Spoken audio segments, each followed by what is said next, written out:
That's the best advice to somebody that's looking at and evaluating some of the smaller systems. It's not to take anything away from the functionality and the things that they do, because they do them well. But if you're a business that's looking at, what that future could be, I think you're best to understand that there could be some additional work into the next. Growing a business requires a holistic approach that extends beyond sales and marketing. This approach needs alignment among people, processes, and technologies. So if you're a business owner, operations, or finance leader looking to learn growth strategies from your peers and competitors, you're tuned into the right podcast. Welcome to the WBS Podcast, where scalable growth using business systems is our number one priority. Now, here is your host, Sam Gupta. Hey everyone, welcome back to another episode of the WBS Podcast.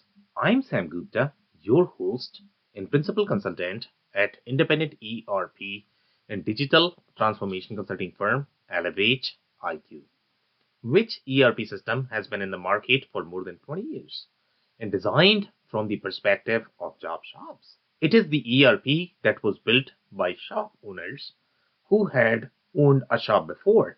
It is the ERP that gets its name from its owner's last name. It is also the ERP that would be fit for smaller shops and that ECI acquired in 2000. Which one did you guess? If you have guessed E2 Shoptech, then you are right.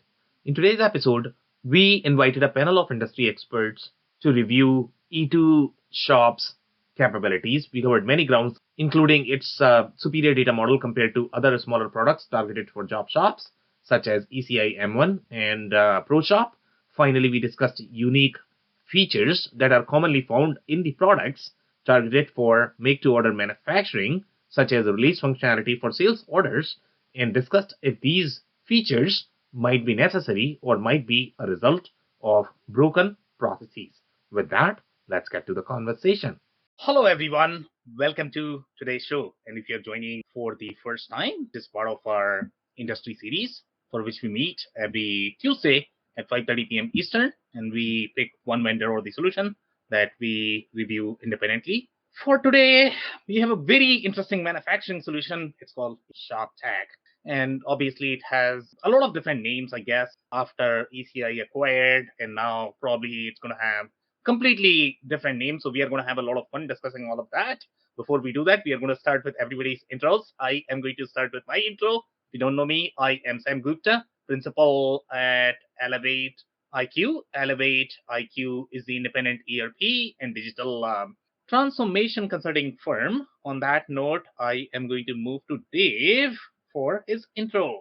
Thanks, Sam. Hey, everybody. My name is Dave Chrysler, and I own an operations consulting company working with leaders in the manufacturing and distribution spaces, helping them to create systems that free them to drive growth and operate with excellence. And I come to you with more than 20 years in operations leadership roles, and excited to be here with you both. Thanks for having me, Sam. Okay, amazing. Thank you so much for being here, Dave. And Dave, can I move to you next for your intro? Thank you for inviting me, Sam. My name is Andy Pratico. I've been involved in ERP software for small to mid-sized manufacturers for a long, long time, about 41 years, I think, something like that.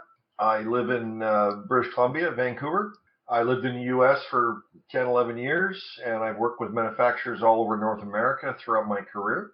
And as I've learned, so many companies are not happy with the current systems. I wrote a book on how to evaluate ERP software, and hopefully it helps one or two companies out there before they make their decision. Thank you very much again, Sam. Okay, amazing. Thank you so much for being here, Andy. And if you're in the audience and joining for the first time, make sure you guys post your questions and comments. We typically try to cover them during the show. If we run out of time, we'll make sure that you guys are going to receive your answers. On that note, I am going to start with the quick briefing on today's solution, as well as a little recap on ECI's corporate strategy as well.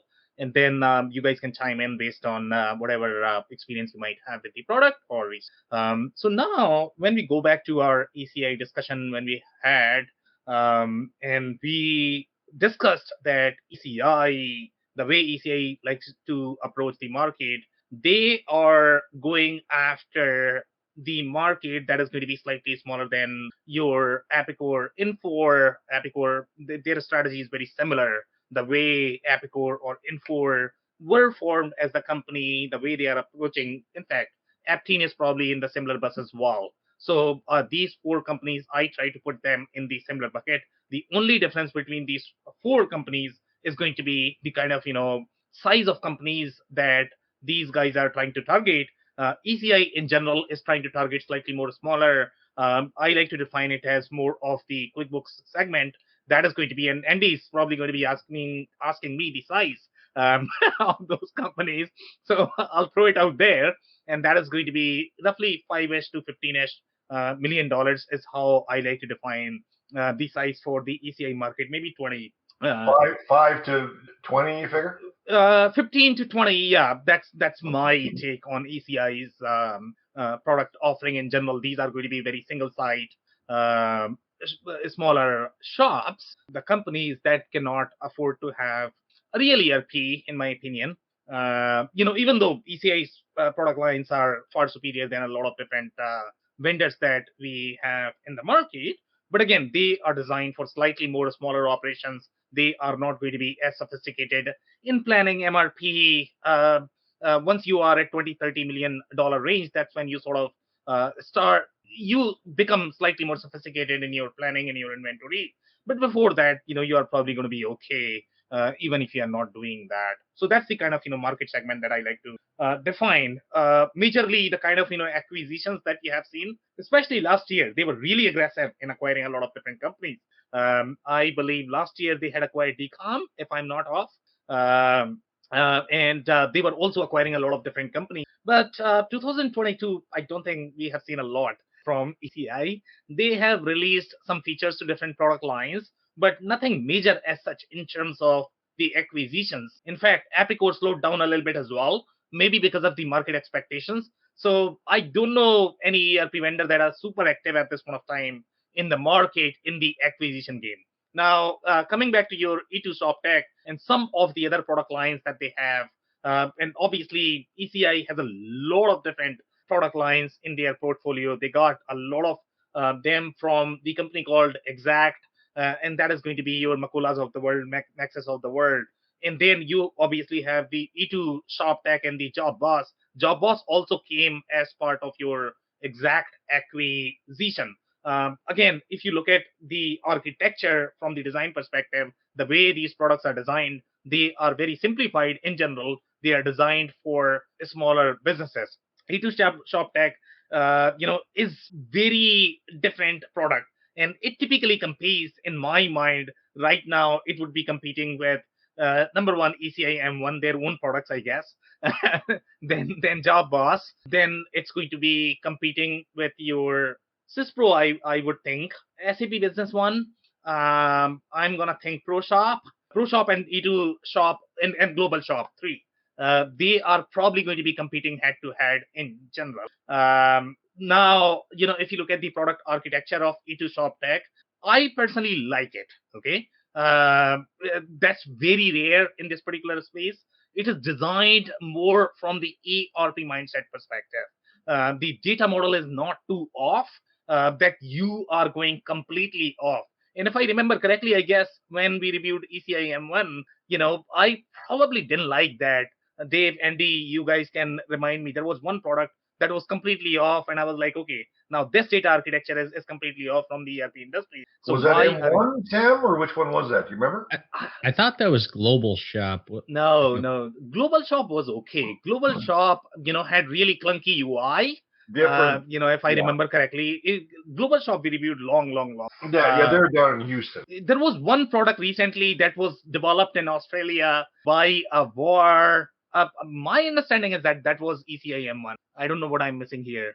Well, M1 used to be, actually years and years ago, used to be the same product as Epicor. But I can't think of what ECI owns that used Australia off the top of my head. There was one product that I remember that was completely off in terms of design. There was like in the left, we had trees, and then the way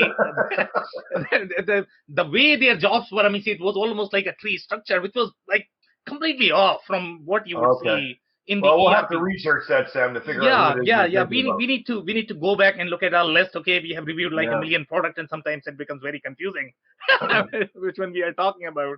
But no, I mean, honestly speaking, I actually like the data architecture of E2 Shoptech a lot, and typically that's not the norm.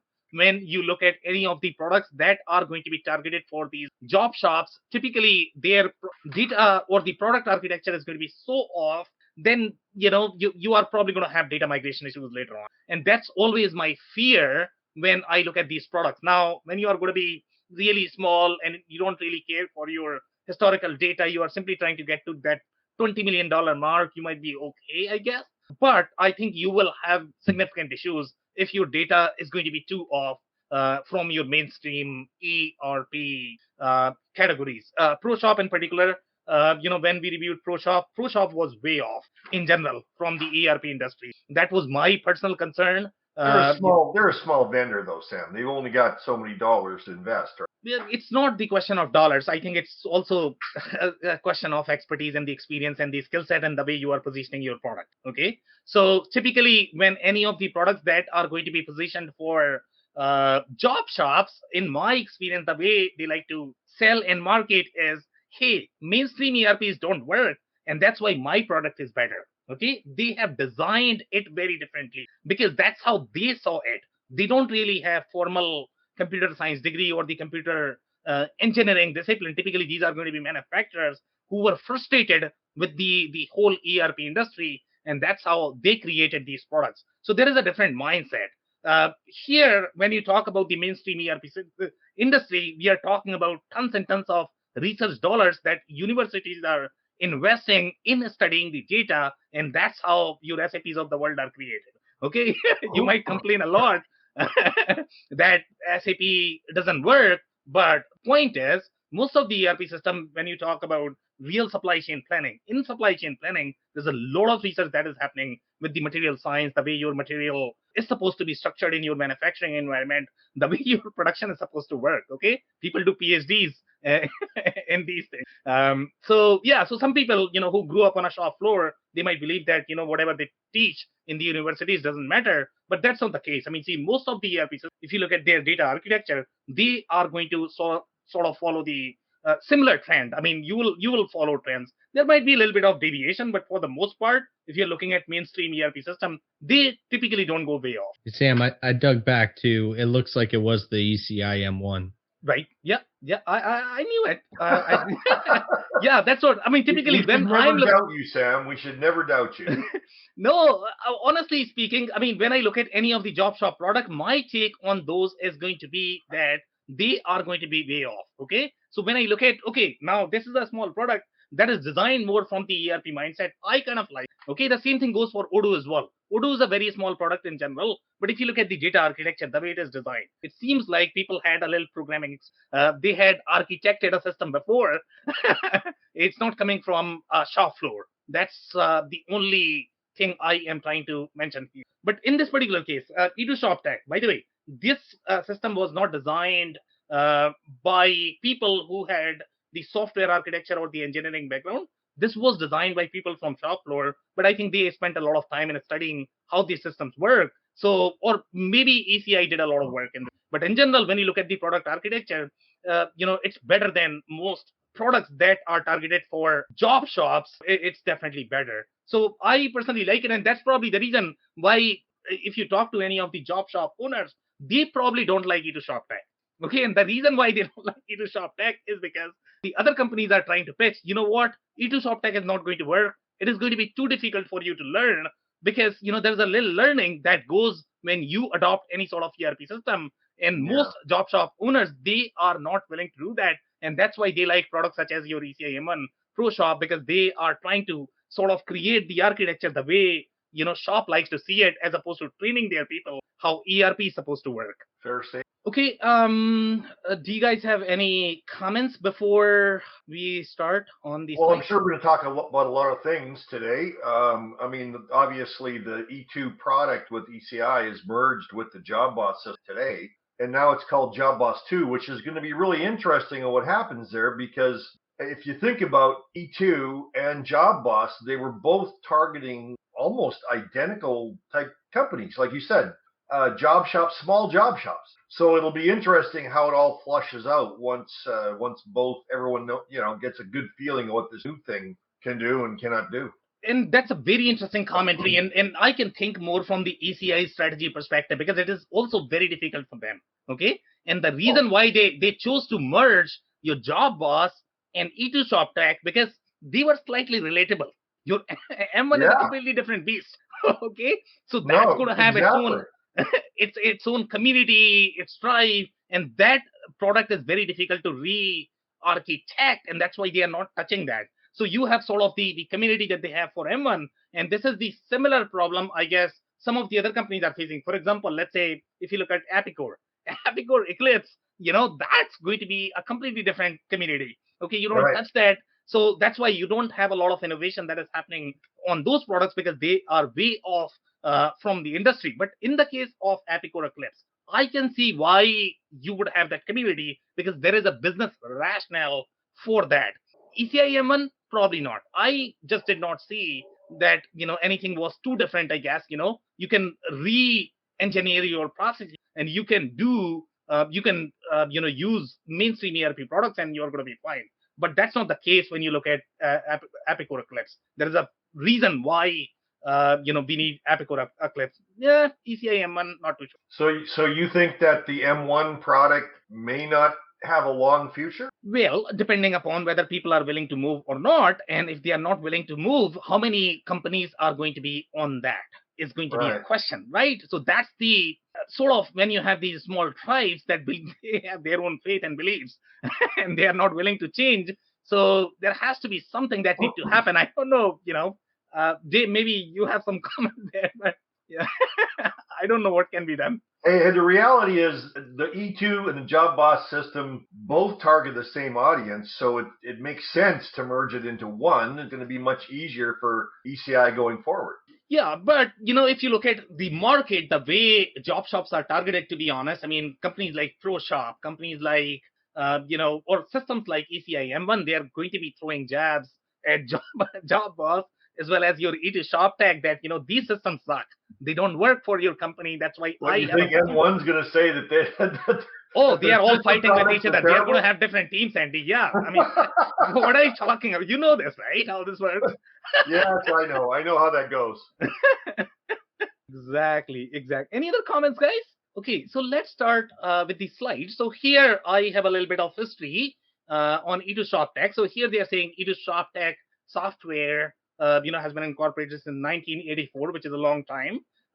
Probably somewhere around when Andy was there, I guess, or maybe Andy has been here longer. So here they are saying E2 Shoptech system was developed in a job shop in Cincinnati, Ohio. And by the way, E2 name came from their last name, so that's very typical of any of the software that came from any sort of job shops. The foundation was for make-to-order manufacturer, and I don't know where you draw the line for make-to-order. To be honest, that's a very difficult line to draw. I saw in some commentary that some people believe that this is more for the assembly-centric organization. That's how, when you look at the bombs of Epicor. Yeah. Really? I thought it was designed for job shop. So this is what, we have here based on their own commentary. This is how they are trying to position. Okay. So they are trying to claim that they were designed for make to order, but even job shops are make to order. So again, I don't. When you say make to order, it's a much larger piece of the pie than job shops. Exactly. That's a point. But yeah, I don't know where you draw the line, in my opinion. But if you look at their bombs, the bombs are very similar to how Epicor Kinetic is designed. And Epicor Kinetic, my perception was that was designed more for the assembly-centric manufacturing, not really the strong manufacturing. Yeah, so you would probably have the similar challenges here as well, the way bombs are structured. Very, very possible. Yeah. Yeah, so here they are saying, I mean, the whole reason why, the whole pitch for these job shop was, hey, you can track by job to job. That is the fundamental pitch, and they have a lot of functionality at the job level, and that's what most job shops were worried about. So Andy, you are right. I guess they are trying to position themselves to order, but Well, this was they're trying primarily to get a sold. larger footprint, right, by saying make to order. But the big difference between a generic make to order system and a job shop system, material plan, because I a job agree. shop usually buys directly to the job and they keep as minimum inventory as possible, whereas a make to order manufacturer commonly needs the supply chain functionality you were talking about earlier. Exactly, and I don't think this particular system is going to have as deep inventory or MRP functionality because, as you know, job shops don't care for that. No, They they just don't care. don't know how MRP is supposed to work. Uh, uh, Unless they're mixed mode. yeah. Um, Can't Dave is trying- complicate things, Andy. yeah, Dave is trying to comment something, I guess. Okay, so let's see. Okay, so Dave, you might have some challenges there, I guess, with your connection. That's okay. Okay, so let's keep going. So here, we have some more comments. Profitability based on accounting at the end of the month. But one of the other layer that you are going to see with these is going to be they like to position themselves as more of the production system. So let's say if you are using QuickBooks, and if you're using QuickBooks, obviously you don't understand how inventory is supposed to work. Because if you really want your inventory to be in order and the MRP planning to be in order, you have to have that, I don't know how to define that, but it is probably going to be either financial operations or operational finance. Dave, you can tell me what that is. It could go either ways, but you have to have your GLs incorporated as part of your products. If you're not able to do that, I'll if tell you're you how I doing, read that sentence, which go ahead, please. I believe I'm correct. See, job shop systems are tracking. Obviously, they start with an estimate. They create a work order. They're tracking the work in process. Eventually, they ship. But what this is saying is that, like many job shop systems, you can't get the actual cost until a job is complete. Or, in this case, it's saying end of the month. Whereas what they're implying is with E2, you can see the cost whip at that moment in time, is what I think they're implying. Yeah, but I mean, when you are going to be integrating with QuickBooks, you are probably doing one-way integration. So, you technically don't have, you can. And you're probably pushing it at the end of the month, right? Well, you can push at the end of the day as well. Right. You can have some data coming from QuickBooks too. But as such, you don't really have that layered inventory that typically gives you those LIFO layers. Again, MRP is a very complicated subject in general. Okay, if you do it right, then only you are going to, get the advantages of MRP. But in general, these systems cannot support that. Dave, go ahead, please. No, I was just going to kind of agree with that last point. To me, it's almost just a waste of an integration because you're not fully taking advantage of the data and the information that would really drive some sort of efficiency or improvement forward. When you're doing that. Exactly. And if you ask the person who really dealt with deep inventory layers and the operational finance, for example, people like Phil, if Phil were here, he would not even treat this as the ERP system. He's like, okay, if I'm not seeing my LIFO and FIFO, it's not an ERP system. So, that's how deep anybody who has dealt with the inventory and slightly larger company, that's how seriously they take the MRP as well as inventory. But I think it has accounting software. Just optionally integrate to Global Shopper, or pardon me, to QuickBooks. Yeah, but I mean, you are not going to have all those layers. The layers are going to be very simplified in general. So sure, you're going to have AP, AR, GLs, but again, basic. Okay, so let's look at some more slides here. So here they are saying shops of all sizes and types have turned to E2 manufacturing system to help. So now they are referencing it as shop.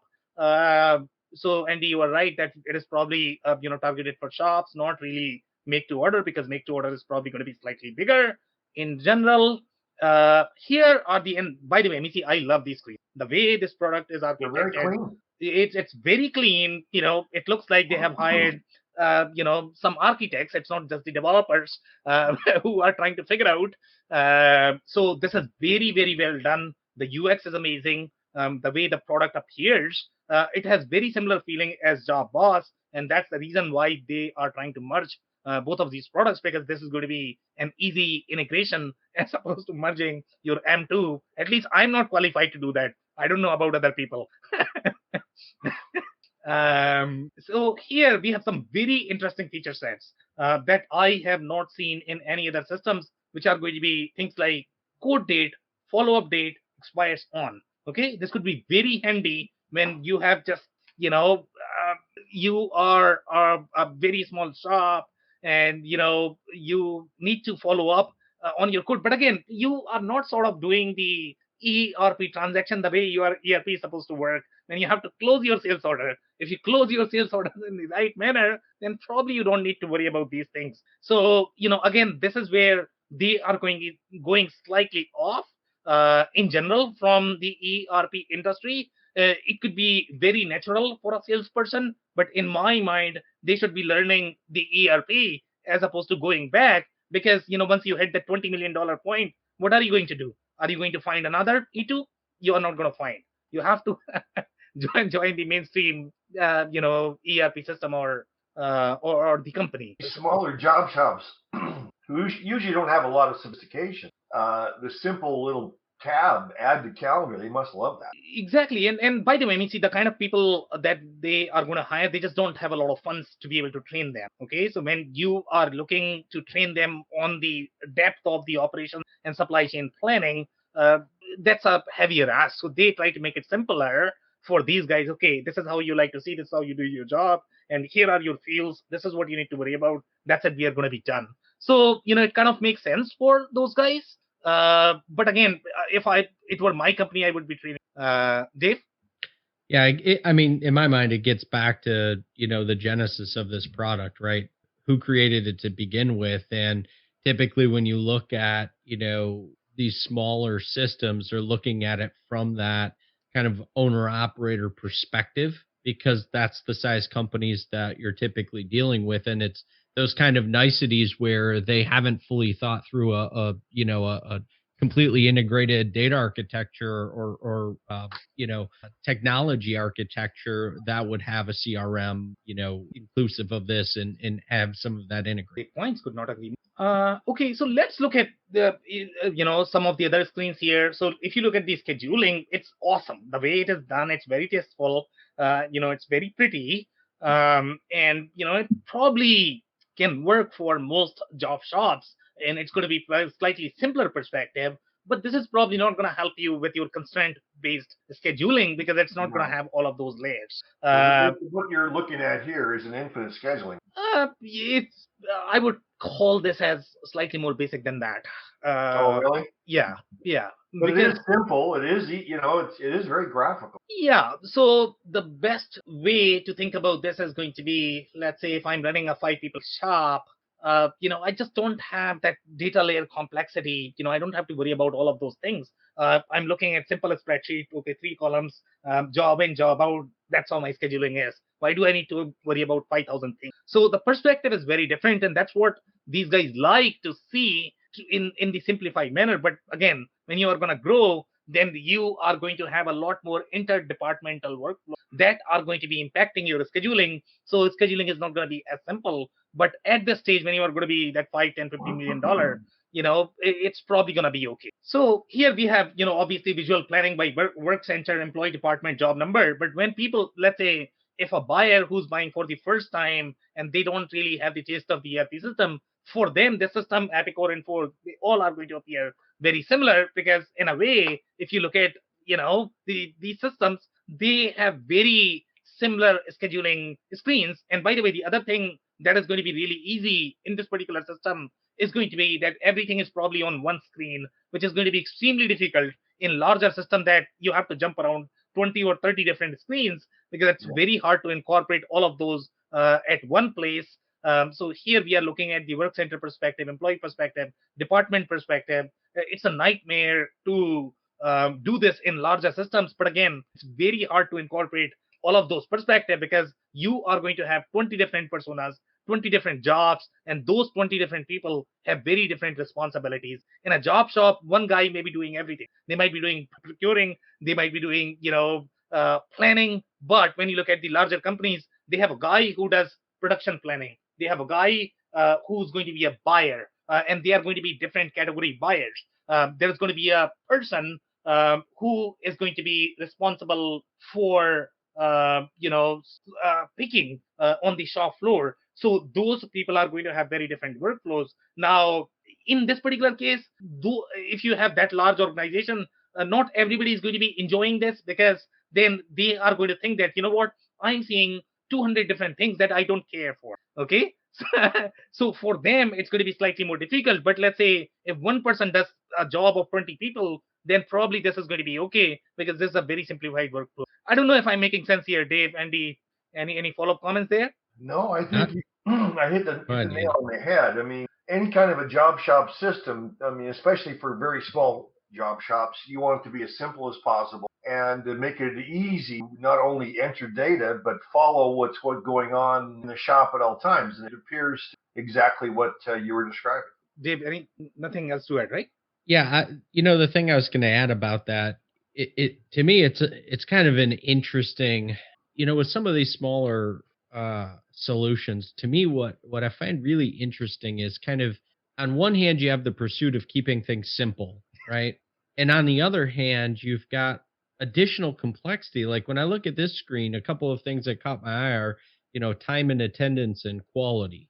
Time and attendance under shop floor control, and then quality under the next screen. And I think in some of the, seeking to simplify, which I agree is a good thing, they've added in some layers of complexity to try to satisfy, kind of the overall requests of these things. But at such a high level, I would imagine that, to me, it's almost doing a disservice from a process standpoint. So I don't know. I think it's interesting to see some of the choices that the solutions make in terms of functionality.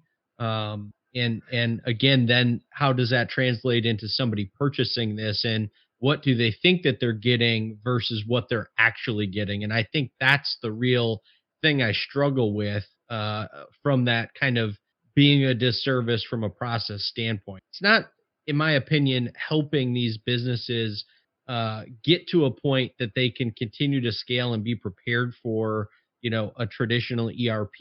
It kind of serves its purpose in that as well, if that's the revenue band that you'd like to stay in. But if you have real aspirations, I think that some of these solutions, with some of the functionality, could be hurting more than they're helping. Yeah, could not agree more. And you are not the only one who struggles with it. I think everybody does, regardless of how much experience you have, with this. So thank you so much for those comments. So some more screens here, and if you look at their mobile functionality, that is very deep and rich. And some of the things that I could notice, especially on mobile front, you have things such as your bins, and again, I don't know how many job shops are really going to use the bins. Okay, in my mind, bins is slightly more distribution centric functionality, as well as that the manufacturing that is going to be deep into distribution. That's when you get at the bin level. If you are going to have a small warehouse, why would you complicate your process? Just keep it simple. But seems like these guys have it. I have seen this in. I think we saw this in the case of your M1 as well. But then you cannot sort of do the inventory, but then you have bin. So I just I don't get it. Why these guys sort of complicate the process from the warehouse perspective when you don't have the real inventory functionality supported, or from the process perspective as well as from the system perspective. So I always get confused when I look at, okay, job shops are using bin, they are using lot number. Lot number is okay. Lot number they have to use because they have to comply with AS 9100 aerospace. They don't have a choice. They have to use. But bins, not too sure if you need to overcomplicate at that level. It's probably to do with, obviously when they're building their order, the vendor sometimes has a minimum quantity you can purchase more than they need, so therefore they've got leftovers. But it's probably just, the fact that they've got bins is probably just a checkbox in a questionnaire. Andy, okay, so when I look at the sales code, I can see a vendor there, okay? So basically, my assumption is going to be you are purchasing directly because your vendor is actually tied to your sales code. But then what are bins doing there? Yeah, I get your point, but yeah. Who knows? Dave, go ahead. You had a comment, no? Okay. So again, there is a little process problem. There is also a little system problem. But overall, if you look at their screens, the screens are supposed to be very simple from the mobile perspective as well. The only thing they have is clock in, clock out, start job, stop job. Let's say if you are doing concurrent operation where, you need to report your machine separate from your your labor, you are probably going to have challenges there. At least I'm not seeing it. Some people might argue that you probably are able to do that somewhere, but at least that's not visible on these. Okay, so this is the structure of their estimates. Now, estimates are very interesting as well, and I get very similar feel the way Epicor, design their bombs. So here, one of the things that you're going to notice is, they start with materials, and this is how your NetSuite is going to start, okay? And that's my problem with NetSuite as well, because that is designed more for the assembly centric organization. It's not really designed for hardcore manufacturing. So here you are going to start with your material, and then you are going to have routing. So now you have a thing called step number. I don't know if that is the correlation that they are trying to correlate with your routing. There is something off there. So underneath, from the data perspective, my assumption is going to be your steps don't really have clear correlation with your material.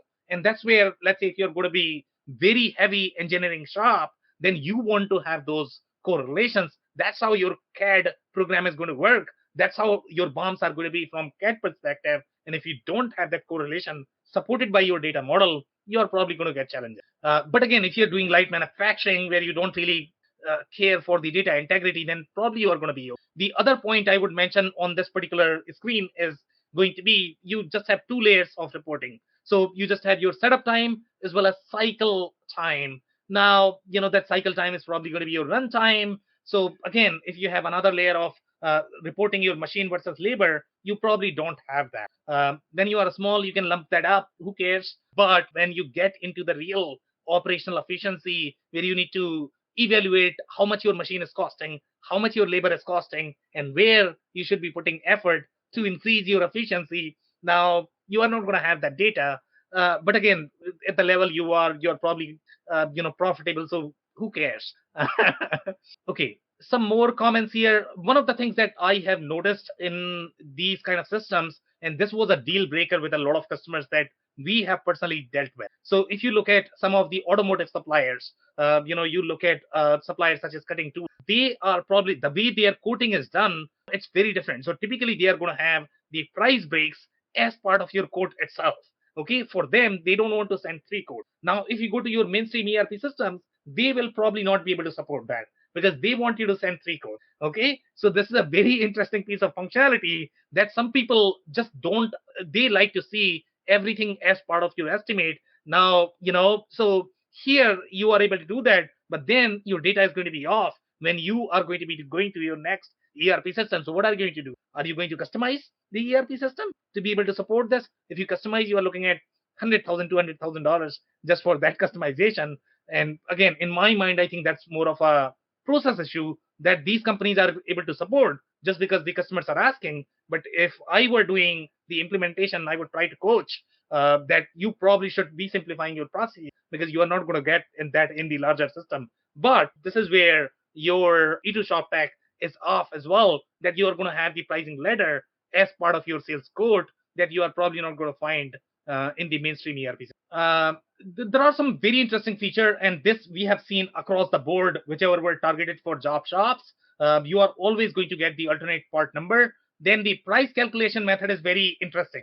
Okay, so they are doing billing rate and cost plus markup. So that's a very simplified way of thinking the pricing. Okay, if you are a very small job shop, this is probably going to be okay.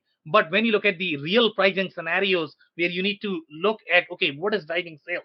Okay, that's where you need to have far more layers in your pricing to be able to see what's working. If you don't have that, then you are sort of limited with the kind of options you are going to have here. Any comments, guys? No?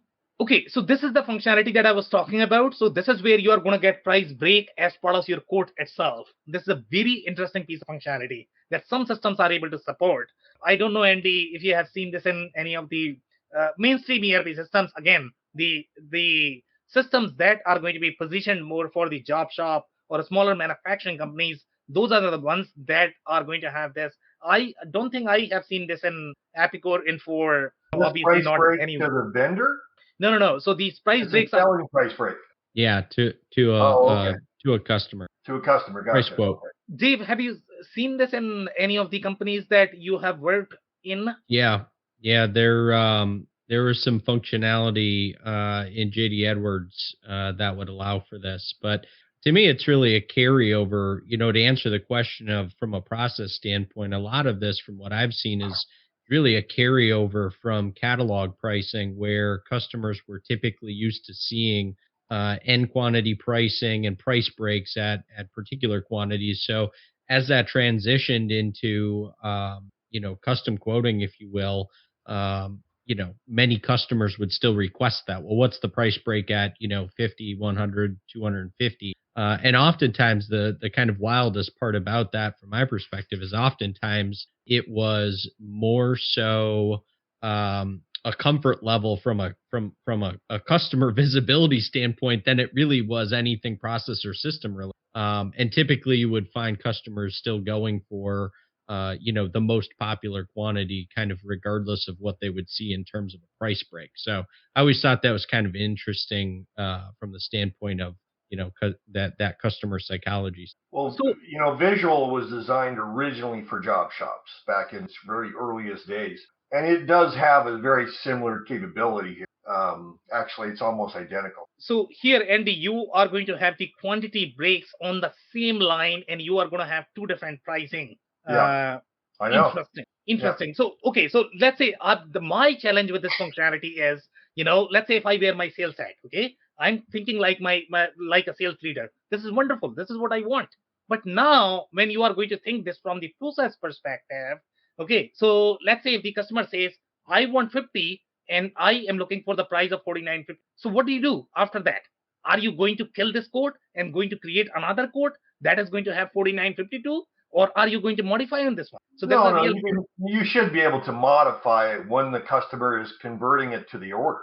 Well, right? So you lose the transparency, and that's where the problem is. Okay, that's why mainstream ERP systems, the way they like to do this is, okay, you have three different codes, and the code that is going to be converted in the opportunity, so you have the clear traceability in terms of which code got accepted by the customer, and that's why you would send three, as opposed to sending, pricing at the line level. So that's my issue with this functionality. But this is almost identical how Visual does it. The other challenge, to your point, Sam, the other challenge with that, and what we'd see often, is two different things. Number one, from whoever's handling and launching that estimate to order, oftentimes if those lines weren't deleted when it was converted correctly, it would result in basically having to start the whole entire process over with duplicating the estimate, then converting it to sales order. That is problem number one. But problem number two beyond that was the fact that oftentimes customers would change their minds. So you've gone through the process, launched the order, and then they've called back and said, you know what, give me the higher quantity. And so you still have, from a process standpoint, you still have that problem. So yeah, I agree from a clean traceability standpoint. It'd be great to have three separate quotes. I can tell you often in practice, especially when you have that carryover from catalog pricing or kind of tradition set, from a customer experience standpoint, it can be very challenging to get the sales team and or sales leadership on board with going from one estimate to that three estimates. So yeah, could not agree more. And this is the same concept that we are talking about from the accounting perspective. What's the problem in deleting lines? Just go ahead and delete. Who cares for audit? Right? Nothing to see here. Right? Anyways, guys. Okay, so this is the functionality that we are talking about, the QuickBooks Sync. Okay, so QuickBooks Sync, when you look at, from the system perspective, you're going to think, integration, magic button, push it, it's going to be done. But typically, there are a lot of challenges. In most cases, it's probably going to be one way. Even if you have two-way, it's a very flaky way of thinking from the technology architecture perspective. By the way, QuickBooks is just a file. It's not even a SQL Server database. And, it's a wild, wild west. If it is going to error out, it's not even going to report it. So it's going to be really flaky. But again, if you're going to be in that size of the market, then you are probably going to be okay. But if you're looking for clear traceability, clear reliability, data integrity, then obviously you need slightly more reliable system that is going to have tight integrity, data integrity across your processes. Now this is also very, very, very interesting. And Dave, I would love to hear your perspective on this one. Okay, so this is called backlog analysis. Now they have come up with a term, sales backlog. Okay, so now as a sales leader, this is wonderful. This is what I want to see. How many orders are late? But if you look at from the operations and the finance perspective, you don't have this. If you go to your mainstream ERP, and the reason for that is because you are looking for your open sales order, how many lines are fulfilled, how many shipments are created, how many invoices are unpaid. That's how you think. But when you are thinking purely from sales perspective, this is great, this is wonderful. But then you are coaching the wrong things in my mind. You are not really coaching them the end-to-end process that they should be coached, and you are kind of creating a culture which is going to be very siloed. So that's my problem with this functionality. But I don't know if you guys have seen any sort of practical application of backlog that I have not seen in the mainstream ERP system. Dave? No, I think you hit it right there, Sam. I mean, to me, to your point, when you're looking at such a narrowly focused report like this, you're really setting yourself up for failure from the standpoint of understanding what that data can do from an operations perspective to impact your financials at the end of the month. I mean, when you're running a system that provides the level of detail that we've kind of laid out at a high level, both on the inventory side and now as it relates to backlog, it's one of those things you don't know what you don't know. So if you've never experienced the power of that data and that functionality, it can be very easy to be lulled into the thought process that this is very valuable information. And the reality of it is that it's just not nearly as valuable. I mean, if you had to put percentages on it, I would say this information is 5% as valuable as a real backlog report with full functionality. Yeah. To understand where your resources are going to be allocated, how my month's going to turn out based on a number of other KPIs and data coming your way. So Okay, amazing insights. Thank you so much, Dave, for that. So some more things, now if you ask your E2 Shoptech, they are going to say, you know what, I can cover your outside processing. We have that functionality, but there are a million different ways of doing these. Smaller, the way they like to approach this, they are going to give you a field, you are going to have a charge, and that's it. Your outside processing is done.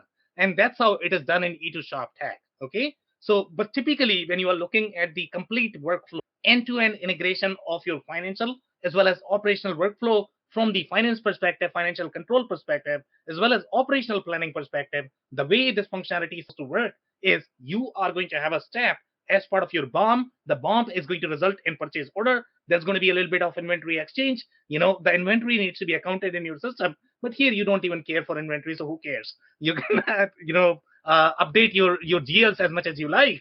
But again, here the functionality is very shortcut, very ad hoc. The way it is done, you don't have the full flavor the way your outside processing to be done. It might be okay when you are small, but when you grow, that's when you need the full-fledged functionality, especially if you are going to be really busy in the outside processing. If that is going to be your bottleneck, then you need complete traceability. Okay, what is causing the bottleneck? Is it the vendor who's delaying? Is it that you are not getting these items on time? What's going on? I mean, to me, this is a perfect example, Sam, of filling the gap with people, because typically in a sub $20 million a year facility, that's exactly what would happen. You'd have all these outside processes that are needing to be monitored and managed and dealt with, and how do you do that, right? You're going to fill the gap with a team lead or an operations lead or somebody that has to keep an eye on it, because again, you lose the visibility in the system when you don't have these tied together. And again, maybe if you're handling 5 jobs a day, no big deal. But if you grow to 50 jobs a day, that all of a sudden becomes one person's full-time job now. Where had this functionality been a part of the system, or you were preparing for that in a future system, you would be able to see have that visibility and see the impact. Yeah, could not agree more. Thank you. Some more screens. Now, this is a very interesting piece of functionality called releases as part of your sales orders. And I believe we have seen this in case of Epic or Eclipse. I don't know if I remember seeing this in any other systems. The release, I mean, there might be so many different layers of release. Sometimes release could be just an, change order that you have for a job. But here, the way the release functionality is structured, it's almost like your blanket, order. I don't know if these guys are trying to do release because they don't have the blanket order supported as part of the system. That could be a possibility. But in the case of Epic or Eclipse, we could see that these releases actually had different life cycle the way they had. So they sort of had their own workflow, the way that industry works. So again, I don't know if the release functionality is going to be required, but again, this is a very interesting piece of functionality that could be, there as a result of broken processes, or some industry may need that. Dave, any comments? Well, I guess a question more so than anything. I mean, my question, I suppose, looking at this screen in particular, is if it's the functionality to handle a bills released or something like that. Looking at the dates, like, well, at what point do you close this order out? Because this order has spanned, a year, so at what point do you close the order out and put it into inventory and handle releases? If, I guess it's the functionality overall that I'm questioning. I just don't understand. Isn't the customer giving them a blanket order? Isn't that what I'm reading? So I think there are three things that are mixed in this functionality, in my experience. Okay, so typically, if you are going to look at even decent size ERP system, they are going to have a contract, they are going to have a blanket order, they are also going to have the real order, the transactional order that you are trying to close. Okay, in this particular case, I don't think they support probably the contract, and that's why they need to handle as part of the release. And Dave, you are so right. This order is never going to close, and that's what they do in, let's say, if you look at the electrical distribution space, to be honest. Okay, so what they do is they are going to have a commitment of 100 orders, or the inventory of 100, and they typically go and delete the line. That's how they try to handle. Okay, in every single AS400 installation that I've seen, just because the system is limited and they are trying to delete the line, they are going to change the sales order. And once you do that, then you lose that traceability.